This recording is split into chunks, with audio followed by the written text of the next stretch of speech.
woman is making her way through an infamous mountain death zone. She's 7,500 meters up without bottled oxygen. She has climbed Mount Manaslu in Nepal and Broad Peak in the Karakorum range. Alex von Melle prepares herself for these seriously tough climbs by taking extreme ski tours in the Bavarian Alps. But the 41-year-old isn't aiming to break records. I don't want anything to do with statistics, races, and competitions. Going higher, further, and faster isn't my thing at all. I don't let myself be put under pressure. I check things out, and I'm really happy if I make it to the top. But I'm also pleased if the expedition was a rich experience, even if I don't actually make it to the summit. A trained geographer, Alex von Melle starts her adventure as soon as she leaves the house. When making her way to base camp, she tries to do as much as possible on foot. She prefers to take in the culture and her surroundings. It's a nice, slow approach to the mountain and a break from my hectic life. By the time I get to the base camp, I'm pacing myself and adjusted to the country and people and left my everyday life behind. Alex is one of the few women to succeed in the male-dominated sport of mountaineering. But she always takes a man, her partner Louis Stitzinger, with her on her way to the summits.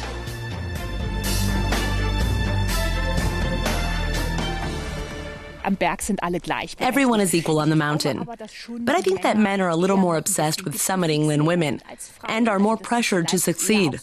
Women are a bit more relaxed. On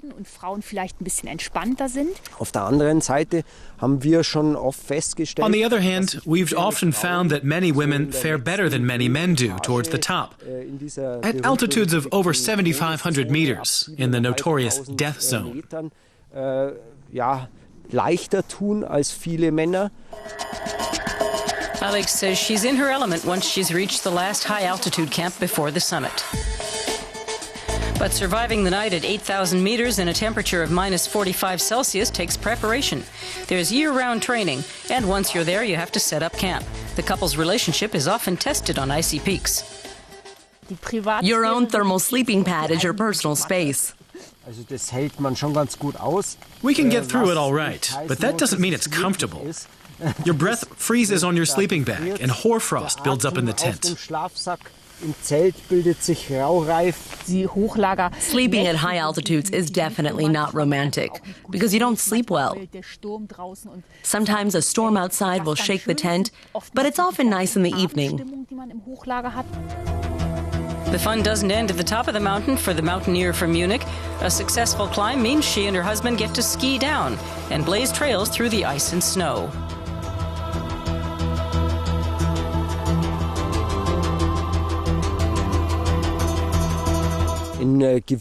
Falling is a real no-no in some places. Part of the attraction is pushing your limits. If you know it's an easy mountain that you can definitely climb, then you're missing out on adventure. In the end, the adventure is that you don't quite know what to expect or whether you'll really make it.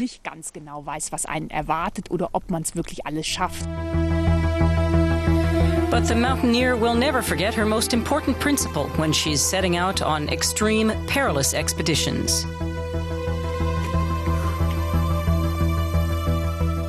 A good mountaineer is one who manages to get old and takes his time doing the sport. You should always have a good overview and keep risks low. I'm aging, and at some point the days of scaling 8,000ers will be over.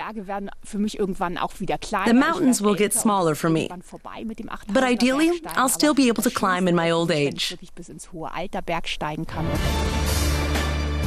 For now, Alex von Melle is still training in the Alps, getting ready for an upcoming 8,000-meter expedition to Shishapangma in Tibet.